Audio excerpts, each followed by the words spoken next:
तो आपके सामने मैं प्रस्तुत करता हूं ऑथोरिटेरियन के बाद ऑथोरिटेटिव पेरेंटिंग स्टाइल की।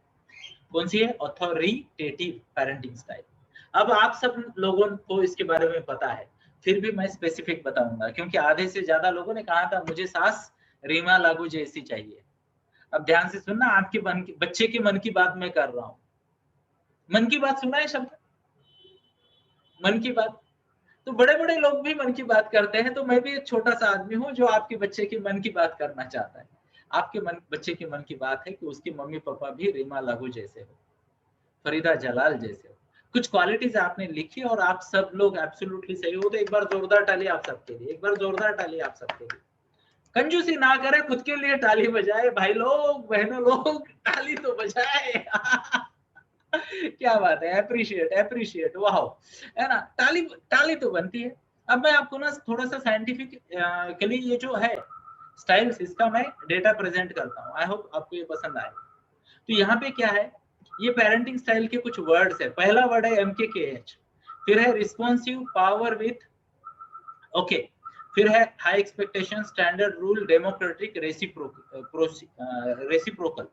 इसमें से हर एक शब्द को समझते। पहले तो है MKKH। MKKH मतलब ये पेरेंट कैसे होते पता है? इनका हमेशा एक डायलॉग होता है। क्या है वो डायलॉग पता है आपको?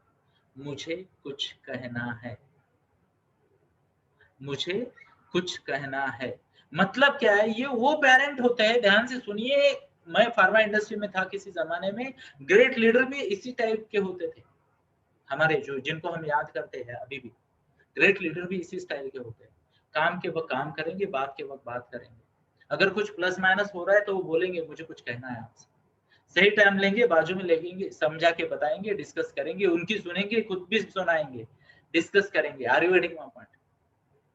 अब ध्यान से सुनना, कई सारे पेरेंट मुझे बोलते हैं मेरा बच्चा छोटा है, ये है वो है। तो इतिहास साक्षी है दोस्तों, इतिहास साक्षी है। हैव अ लुक, मैं आपको दिखाता हूँ। मेरे पास यहाँ पे इतनी सारी भगवत गीताएं हैं, कैन यू सी? शायद आपको नाम भी दिख रहे होंगे। तो मान लो, यस, एक छोटा वाला ले लेते हैं, है ना?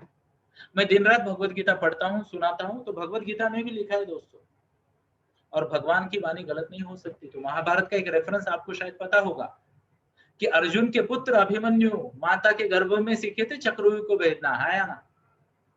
तो हमेशा याद रखना मेरी बात को, बच्चा कभी भी छोटा नहीं होता डिस्कस करने के लिए। Example, most of the mothers है ना, बच्चे जब तक 2 साल से छोटा है उससे बात करती है, जब उसी को कुछ समझ में नहीं आता।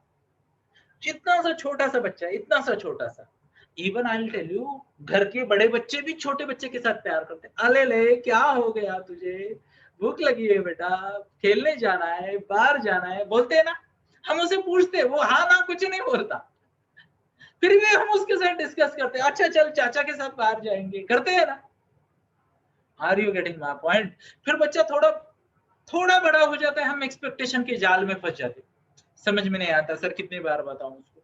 जब वो सुनता नहीं था, कुछ नहीं करता, सिर्फ एक ही एक्सप्रेशन देता था, है ना, स्माइल वाला, कुछ भी करो स्माइल, या फिर दूसरा वाला एक्सप्रेशन रोने वाला। दो तो एक्सप्रेशन थे उसके, बट दोनों से आप प्यार करते थे, दोनों का स्वीकार करते थे, हाँ या ना, शो ऑफ हैंड्स?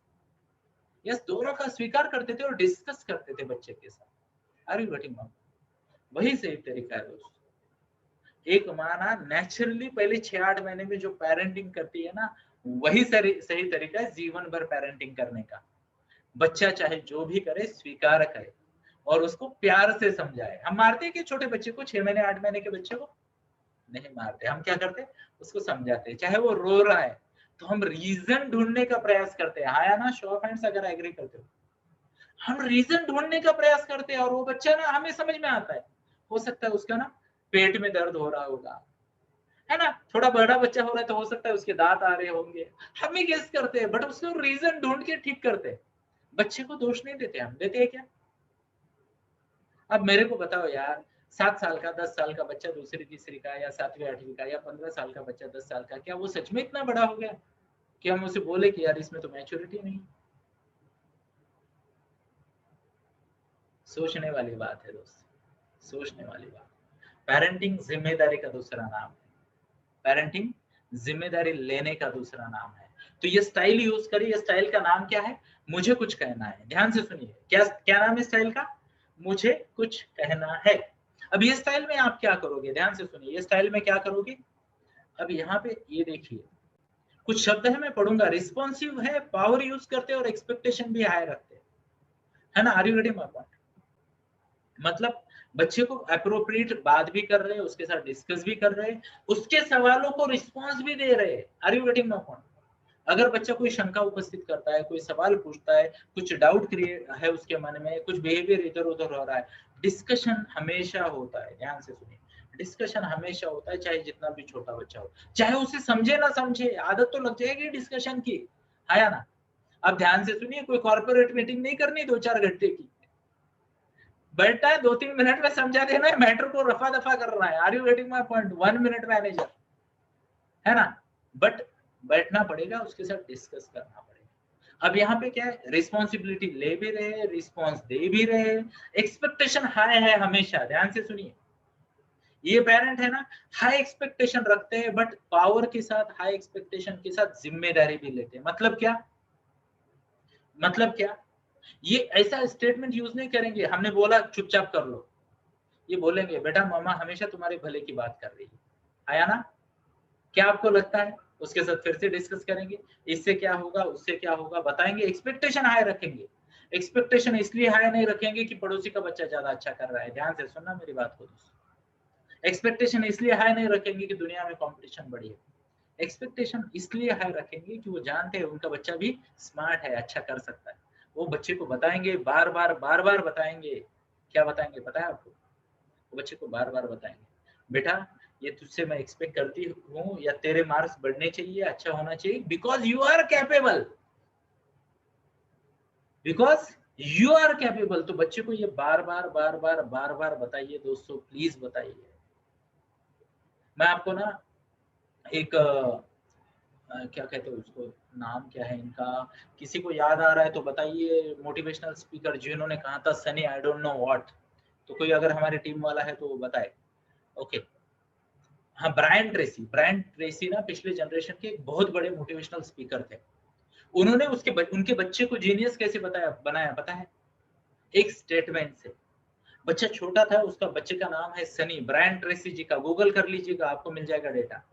ओके, वो हमेशा बच्चे को बोलते थे जब वो छोटा था, क्या बोलते थे पता है? Sunny I don't know what, Sunny I don't know what, but one day you are going to become something really big, one day you are going to become something really big. बचपन से ही बच्चे की प्रोग्रामिंग बन रही है, बचपन से ये प्रोग्रामिंग बन रही है। Are you getting my point?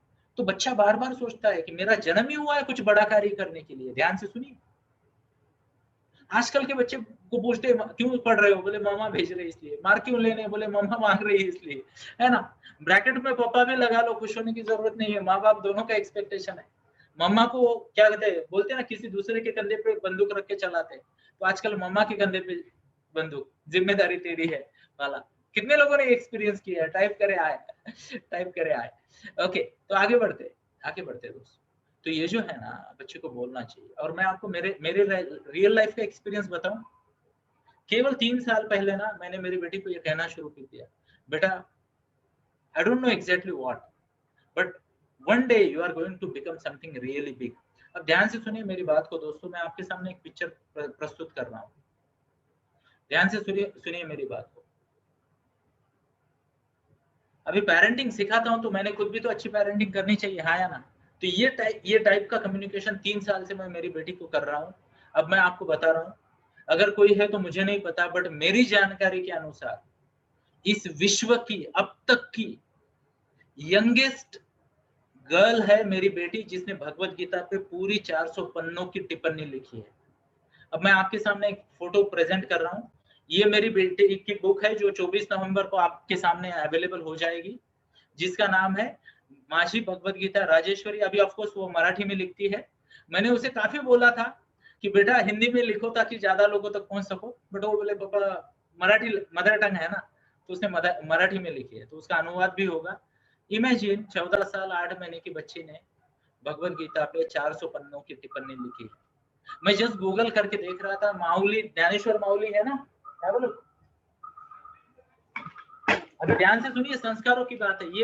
ये यंगेस्ट है till date, documented youngest till date, 16 साल के थे। मेरी बेटी 14 महीना 8 महीने की, 14 साल 8 महीने की। Can you imagine? अमेजिंग है। इनफैक्ट लेट मी चेक, अगर मेरे पास है तो मैं आपको ना एक छोटा सा उसका बुक का डेमो भी दे देता हूँ। Have a look, let me just check. अगर है मेरे पास तो 1 मिनट का समय दीजिए। क्यों मैं ये क्यों दिखा रहा हूँ? इसलिए नहीं कि मेरी बेटी बहुत भारी है वगैरह, ऐसा मेरे को कुछ नहीं करना दोस्तों। मैं सन्यासी आदमी हूँ, इन सब चीजों से परे हूँ। ओके, मैं दीक्षा ले चुका हूँ, आपकी जानकारी के लिए। जो जानते हैं बहुत अच्छा, नहीं जानते छोड़ दिए। ओके, बट फिर भी मैं आपको क्यों बता रहा हूँ? Because it works. अगर एज अ पेरेंट मुझे फायदा हुआ है तो आपको भी तो होना चाहिए। ज्यादातर पेरेंट है ना बिजी है बच्चे को बताने में, ये तेरे से आगे, वो तेरे से आगे, मैथ में 2 मार्क कम आ गए, हिस्ट्री क्यों नहीं आ रही है, बाबर ने कब जन्म लिया, हुमायूं किसका बेटा था, अरे भगवान बचाए। कुछ बड़े सपने दिखाते हैं बच्चों को। हैव अ लुक, मैं आपके सामने प्रस्तुत कर रहा हूँ। हैव अ लुक, मेरी बेटी का बुक। ओके, अभी मैं पूरे पन्ने तो आपको नहीं दिखाऊंगा, तो शॉर्ट में ये पन्ने आपके सामने मैं प्रस्तुत कर रहा हूँ। Have a look.